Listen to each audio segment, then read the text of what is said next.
Welcome, Jackie. Thank you so much for doing this. And welcome to everyone that's tuned in on this Friday at 5 o'clock. My name is Manny, and welcome to Manny's Super Civic Cyber Conversations. If you do not know what Manny's is, we are a physical space in San Francisco that hosts civic programming.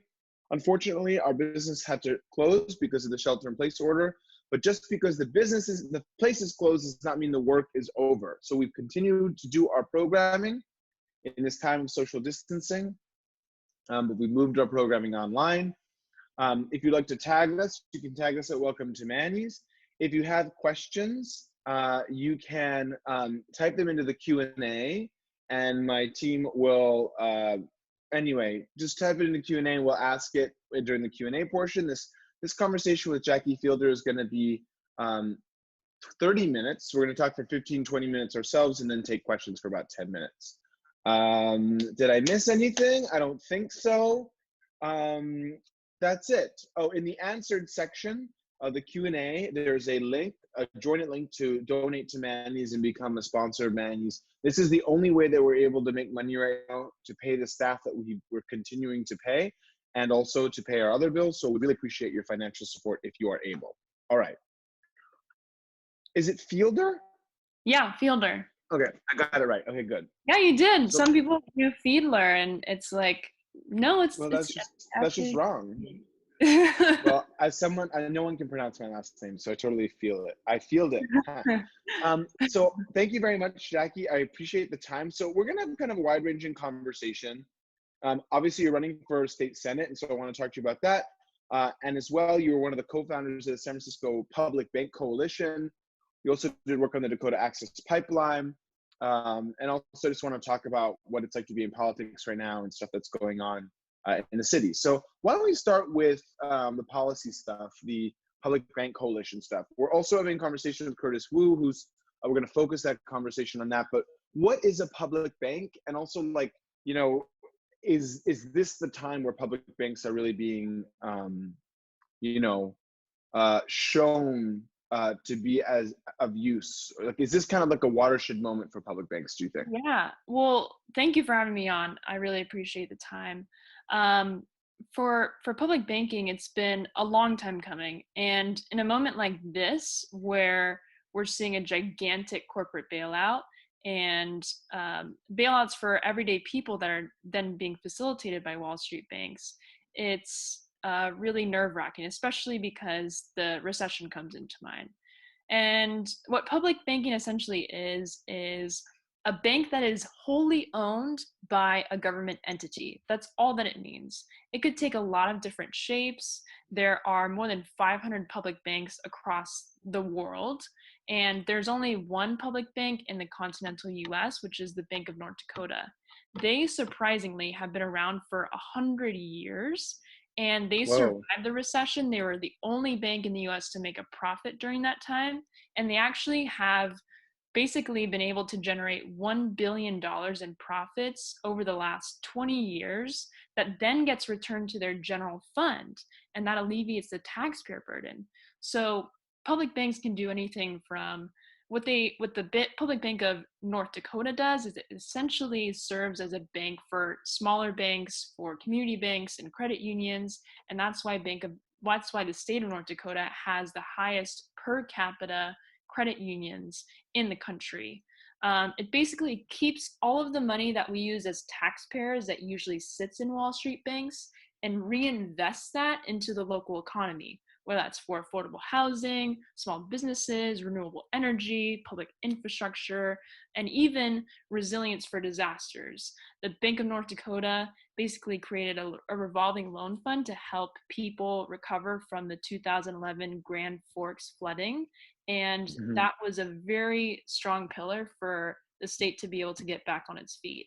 In a moment like this, it's obviously really challenging because we're going to have so many demands on not just our city coffers, but our state coffers and our federal coffers. And so it's hard to find the money to actually capitalize the bank in this moment. But I do think that it is important to remember that Wall Street banks took the recession and took advantage of millions of homes being foreclosed upon across the country and decided that that was the way that they were going to basically turn a lot of single family homes into these vehicles for investment and Hmm. consolidation of private wealth. And so we need to be on guard for that and just understand that this is a moment where we should have had a public bank. And unfortunately, we need to be on the watch for Wall Street banks. Thank you for that explanation, Jackie. Did we see a kind of massive increase in public banks post-recession? Because Since it feels like if the Bank of North Dakota was the only one in the country and it actually like worked well during the recession, you would imagine that like you'd see more of them pop up since then. Exactly. And the problem is, quite frankly, that Wall Street banks have just immense political power. And Hmm. so, whether that's with federal regulations or states, there's just not a lot of appetite. And there's still a lot of, concern that banks are going to be this conduit for corruption. When the Hmm. public bank in North Dakota is actually governed by three people, it's the treasurer Hmm. of the state, it's the head of the agricultural department, and it's the governor. And then they have Hmm. this advisory board of local credit unions and bank executives who advise them. Here in San Francisco, we have similar but very different values from North Dakota. And so we Hmm. would want to make sure that community is represented on the board and that they actually have a public mission to, especially in San Francisco, an eye for social justice, environmental justice, economic justice, and even racial justice.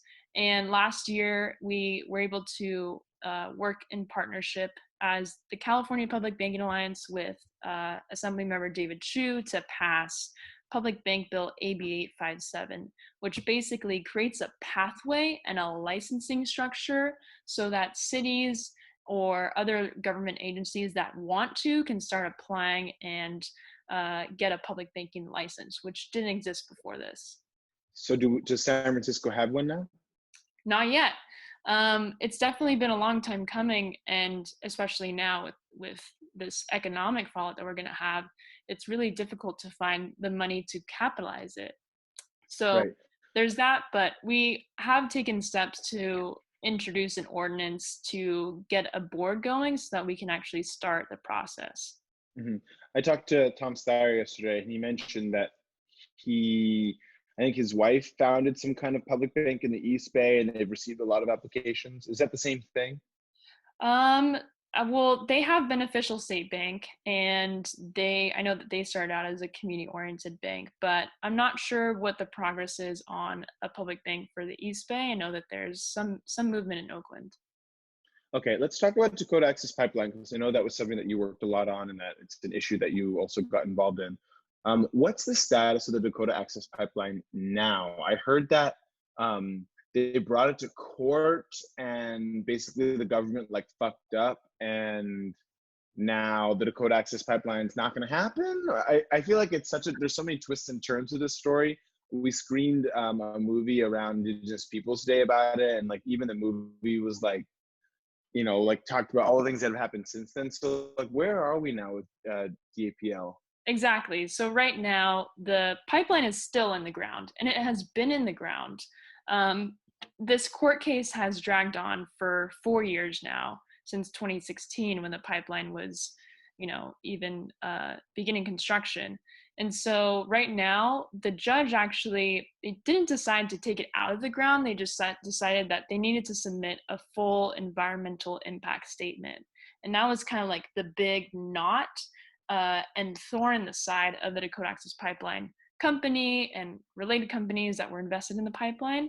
And so right now they're pretty much, it's a really big victory for the movement, but at the same time, it's unclear if that means that if they don't submit a full EIS, then it's going to be taken out. It's really hard to imagine that because, for a long time, this kind of infrastructure has been regarded as necessary. And so Mm-hmm. it's still remain to be seen. Mm-hmm. Um, is there oil being pumped through the pipeline, or is there just a pipe in the Totally. ground? No, there's totally oil being piped through There it is. Okay. since Okay. March 2017. Okay. Damn. So how do you think the city, state, and government are doing as it relates to their response to COVID-19? in terms Yeah. of their measures to support us? I think the biggest decision was decided already, and that was to put people under a mandatory shelter in place. And that was obviously, I think it's going to show in a few months that it actually has saved a lot of lives. At the same time, we have a gigantic renter population, 46% of the state, which amounts to 18 million people, who are renters. Millions of those are unemployed now or reduced income. And so we're not going to be able to face the economic fallout from this unless we act early, similar to how we acted early with the virus itself. So for Mm-hmm. starters, we have a legislature that was on recess, but also needed to extend, to prevent the spread of the COVID-19. However, they extended their recess from April 14th to now May 4th. And of course, This is Congress? this is the California legislature. Oh, California. Okay. But, that's on top of Congress being out of session as well. That doesn't mean that they're not working at home. They're absolutely doing work and, talking to groups and talking to people who have constituent concerns. But the problem is we need legislation now. The legislature had introduced legislation regarding eviction moratoriums that absolutely needs to happen. But at the same time, they also decided that they were going to extend their suspension of the legislature until May 4th, while everyone else is dealing with rent that was already due April 1st that they already can't pay. And then we're going to have another rent period due on May 1st. And by that time, our legislature is going to be in budget talks. And so with the Congress out of session, with the state legislature out of session, it's really only the governor and now our local governments who are left to deal with not just the virus response, but the economic response. And here in San Francisco, we've had, the supervisors meet online and Zoom like everyone else. But there are other states around the country who are meeting right now and doing emergency business, emergency voting. In Minnesota, they approved a stimulus for frontline workers where they actually drove to the Capitol and they voted in their cars to ensure this constitutionally required quorum. And then in New York and New Jersey, Pennsylvania, South Dakota, Vermont, Utah, and Oklahoma, they've also had virtual voting. And Arkansas even moved their session to a local stadium. And so one of my students put it this way. I teach at San Francisco State in the College of Ethnic Studies. One of my students said, well, if I'm a grocer, if I'm a barista and I'm required to show up to work tomorrow, why isn't my legislature required to show up to work too? So what is the stated reason? Why has the California, I mean, obviously this is a decision that was made by the leadership of the state legislature and probably in the governor's office. And what was the reason given? Was it the safety of their staff or? There's no clear reason. I mean, the Senate actually passed measures to be able to vote virtually. And Right. so it's really unclear why they would then suspend the whole legislature when that's an option. Well, by the way, what do you teach in the Department of Ethnic Studies? I teach race, women, and class. It's actually something that Elisa Garza tapped me to do. What's it called? Race, women, and class. Race, women, and class. Wow, amazing. Elisa Garza was the second Manny's speaker ever. Wow. She did a talk with me before we even had a space, when we were still just an idea. We did a big pop-up in a furniture store, and I love her dearly. I know that you I read your Teen Vogue article, and I read that Black Lives Matter movement in the Bay is part of what kind of got you involved in politics. Absolutely. So I wanted to ask about your Indigenous identity. I spent some time in Australia living there and studying the LGBT rights movement there, and I was struck by the amount of energy and effort that folks in Australia put into acknowledging Indigenous people and Indigenous land. And proportionately, they don't have more Indigenous people than we do, from what I remember learning. But we seem to have erased Indigenous people almost completely from our public life. At least just it feels that way, right? And every public event in Australia, they begin every single public event with a required, blessing from of the land from one of the tribes folks, one of the tribal liaisons that's there. But we don't do that. And I wanted to ask you why you think that is and where that movement is today and where you see it going. Yeah, I mean, I think Standing Rock and the No to Codexis pipeline movement had a huge role in reawakening people to the fact that, there were actually people who had entire civilizations, entire cultures, and histories Mm-hmm. before there were European settlers here. I mean, Mm-hmm. this particular land that we're on, which is Ohlone territory, specifically Ramaytush, like the whole history of San Francisco is missionaries, like Mission Right. Dolores. And, the mission was across California, the whole system of missions was a really painful part for Indigenous people here in what we now know as California. But, with having obviously conversion, that was some of which was force, as well as working the land, in other words, slavery. And a lot of Ohlone people had to hide their identities and become, for the most part, like passing as Spanish in order to be, in order to survive. And so, we largely think in San Francisco, like, oh, we're just such a tech city, and this is who we have been, and we have such history in the immediate centuries, but it goes way further than that. And I feel like at this point in time, there is a lot of acknowledgement of that fact. And for me personally, I grew up in Southern California, Mm-hmm. totally removed Oh, from. so did I. Yeah, I was born and raised in Long Beach, and Oh, was I'm from West LA. I was totally removed from, um, not to anyone's fault, but I was just totally removed from my own heritage, tracing back Mm-hmm. to South Dakota and North Dakota, Mm-hmm. specifically Lakota people and Hidatsa people who, we conceive of those places being nowhere. But as we saw with Standing Rock, there are people there, and they're actually pretty fierce. And the diversity of nations in this particular country is really vast. We have more than Mm-hmm. 500 tribes that are officially recognized, and that means Mm-hmm. that they have all their different languages and cultures. And I've been of the belief that in order to move into the future with an understanding that we are all related, and that we actually have a responsibility as human beings to steward the land around us, climate change. We need to return land back into Indigenous hands. We need to Mm-hmm. invest in the preservation of those cultures and languages. I could go on and on about the problems that Yeah. Indigenous peoples face, but a lot of it is also resilience and strength. I certainly would not be out here without my family holding on to their roots and their languages, and the movement itself for Indigenous rights, reminding my Mm-hmm. generation that a lot of our strength comes from something outside of what our current economic and social system has to offer. Mm-hmm.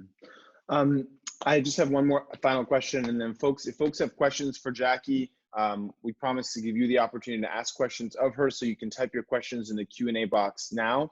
The title of this conversation was what should the government be doing to help right now? And so I wanted to give you the opportunity to say, like, if what do you think does the government need to do? Whether it is, oh my God, I'm so sorry.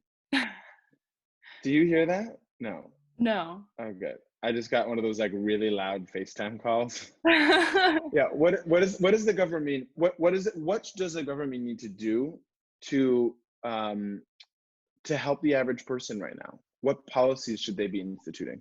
Yeah, I mean, a lot of us, for a lot of us, this time is just like a lot of temptations for Netflix and scrolling on social media, which is true for tons of people. But like the reality is, we have 18 million renters in California.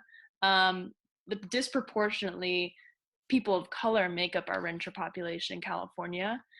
We have more than half of the nation's unhoused population. And so, first of all, the California legislature needs to be meeting. They need to conduct business, not May 4th, but like yesterday and the days before.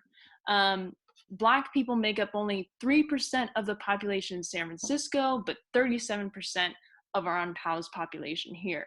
So if we really mean Black Lives Matter, we need to be able to house people into hotels so that they can socially distance. And this, has been a very heated debate in this particular town.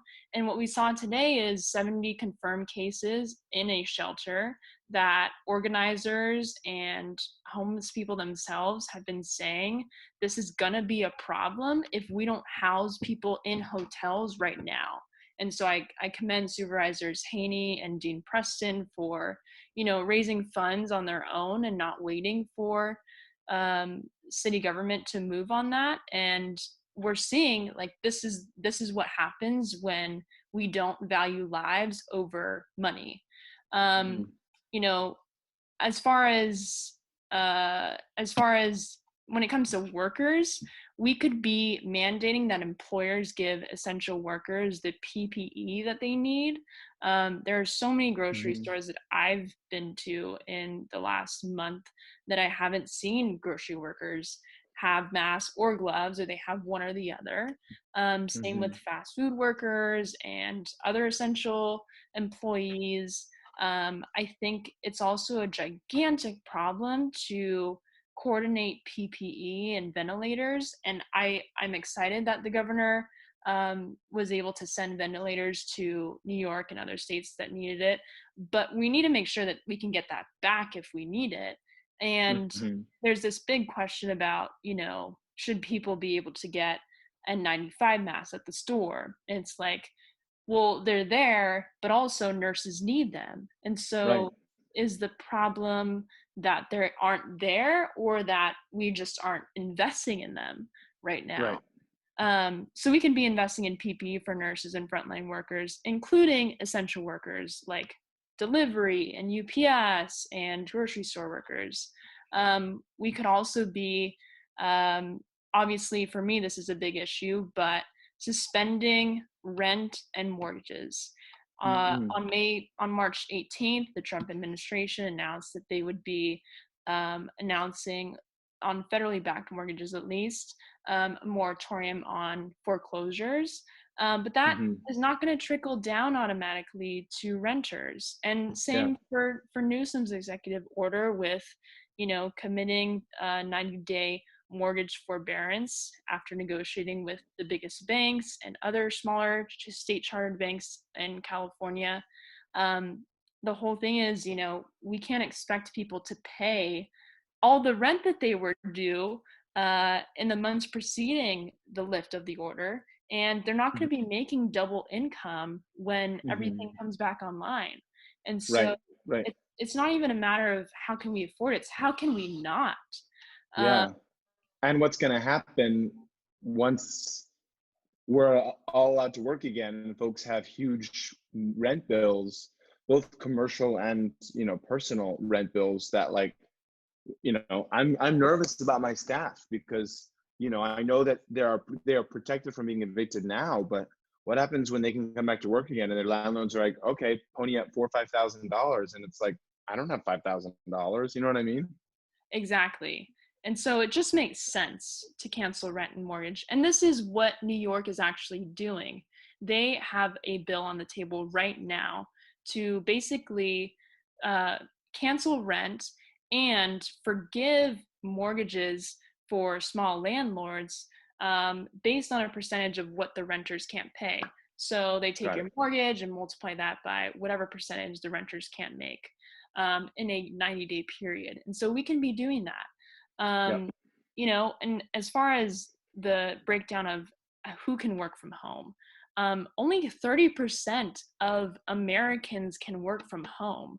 and that amounts to 41 million people.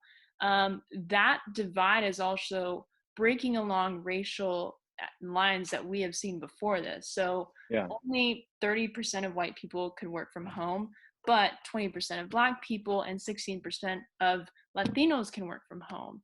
And so, I don't know, I just saw a picture this morning of a gigantic line and crowd of cars lining up outside of a San Antonio food bank. I saw that. That was It's, crazy. but like, that's how it's going to get. Crazy. And Yeah. so whatever response we have to the economic fallout has to be matched with the response, an early response that we have had to this virus. Yeah. I want to get to some questions, Jackie, because Yeah. we're short on time. But just to put a pin in that, I interviewed Richie Torres yesterday, who's a city councilman in New York, and he represents the Bronx. And he said that Black and brown people are going to work and putting their lives on the line so that folks can have the privilege of working from home. And I think it's important to remember that. Mzungu asks, do you have any words of encouragement for those of us who are really bummed about Bernie's departure from the presidential race? Yeah, I was really bummed too. He was as I was saying, like, he was the candidate of nurses, of minimum wage workers. A large proportion of his donors were Starbucks employees and Walmart employees who, right now are on the front lines of this. And so, especially in this moment when something as big but as necessary as universal health care could have prevented so many deaths. It is a big drain to morale. But at the same time, there are amazing candidates all over the country that are really inspired by the senator and his grassroots support, his grassroots values, and he's always been one to say what needs to be said, even if it's unpopular. And there are candidates across the country, including myself, that could definitely use the help and support. And so, all politics are local. That's at least how I think. And if we want to be able to have a society that values housing and education and healthcare as the human rights that they are, it's not only Bernie who's fighting for that, it's thousands of people across the country. Are you going to organize for Joe Biden to make sure we win? I don't know if I personally have capacity to organize, but I think that Trump needs to get out. That what Trump needs to get out. But are you worried about folks in the Bernie camp staying home, or actually just as bad, like not marshaling their resources and energy and activism to make sure that Biden wins? I think that is a big concern. And I think that especially when you have, it feels like the Democratic Party is a bit split right now between those two camps. And, Bernie, as well as Elizabeth Warren, had amazing plans for housing and climate. And I think that those two issues, especially for our generation, and regarding the coronavirus pandemic, the economic fallout is going to be really felt by workers, and we're already seeing that. And so Biden needs to be able to look at what concerns people had before and needs to be able to be a leader of workers. Great. All right, let's try to get two more questions in. Patala asks, Jackie, now that San Francisco's Native Cultural District Ordinance has been unanimously passed, do you envision this community bank within this district? What other resources do you envision as necessary for the district provided by the city or the Native community? Yeah, I think a big one is also making sure that especially our youth have the resources that they need in their own schools. So that means that even goes back to teachers, and maybe it's even the ability to independent study as far as languages go. And, I think it's also important that we remember a lot of the disparities that we see for incarceration, for healthcare coverage, for employment is a lot of the disparities that we see for Indigenous peoples too.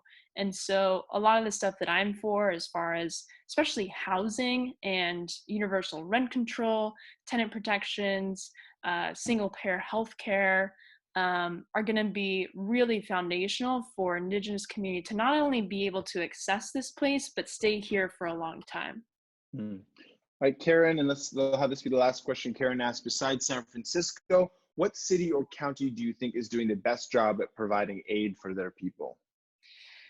That's a good question. I mean, Oakland was already housing unhoused people into hotel rooms before we were at a very big scale, and they've also shut down roads to bikes, which is really encouraging for people, especially who want to be able to get out and not have to worry about Mm-hmm. safety in cars.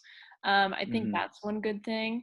Um, I think LA has also implemented a eviction moratorium that gives renters a year to pay back rent. It's not the ideal as far as canceling rent.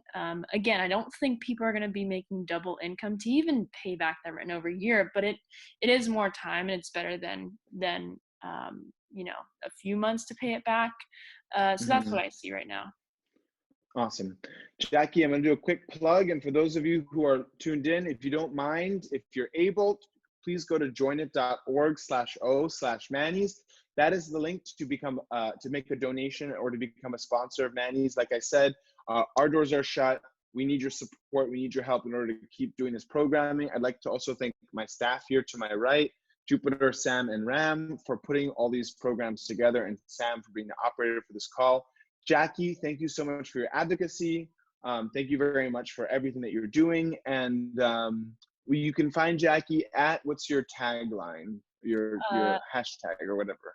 At Jackie you're Fielder at underscore. at Jackie Fielder underscore. That's FIELDER underscore. Why was Jackie Fielder taken? Yeah, surprisingly. Oh my God. And you can find Jackie at Jackie Fielder underscore. You can find us at Welcome to Manny's. Thank you all so much for tuning in. Thank you, Jackie, for the time, and we'll see you next time. Have a great weekend. Shabbat Shalom.